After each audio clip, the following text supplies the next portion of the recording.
They say that England is the home of football, but Brazil is the home of modern football. And the heart of that is Rio. It's ingrained in the whole consciousness of the city.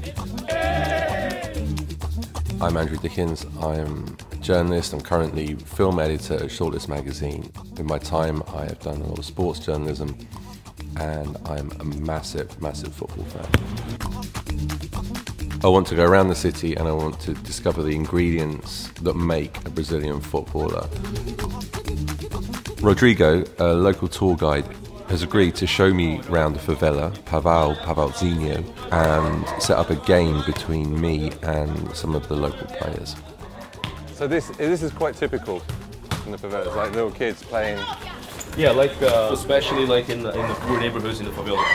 Yeah. You see all over the place when there's a little space, they put like two flip-flops, one side or the other, and then they start playing. What do you think the secret to all these players coming out of these places are? Is it just because that's all they do? They play like hours a day. The space is really small, so they have to think fast, especially dribbling. Yeah. No, ever a foreign team beat us. Never? Never. Yeah. I'm not surprised having to walk up this hill first.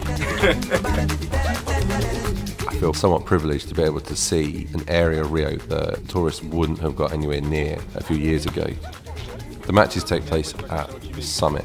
Here, I feel horribly suited and booted. These kids play on this stony, dirty surface in their bare feet and barely flinch, even when I accidentally kick them. This is the ultimate kickabout.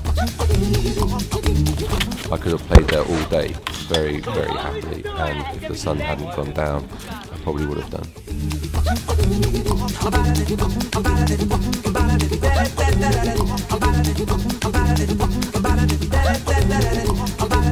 Feeling the effects of the previous day's football, I take advantage of an open-air massage in Flamengo Park. The park is where local residents come to exercise. There are open-air gyms, there are football pitches, basketball courts, volleyball courts, there are people doing gymnastics.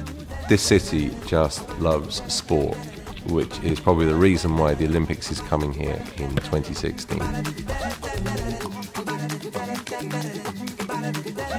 Rodrigo had also agreed to introduce me to another Rodrigo, a professional foot volley player.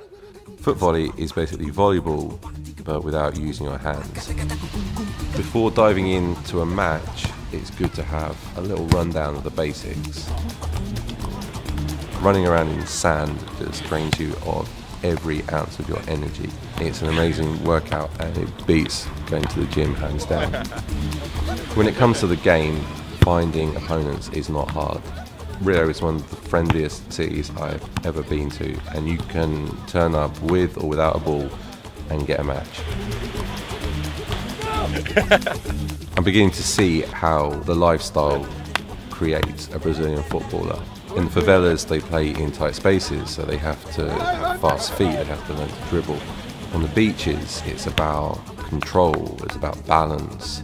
And these elements have come together to create a Brazilian style of football. The football in Rio is exceptional, but so is the post-match hospitality. In this case, self-made caipirinha on the beach. Saúde, saúde. Beyond football and beyond cocktails, this city has some of the nicest people I've ever met. You're left with one feeling at the end of a trip to Rio, and that is that you want to come back.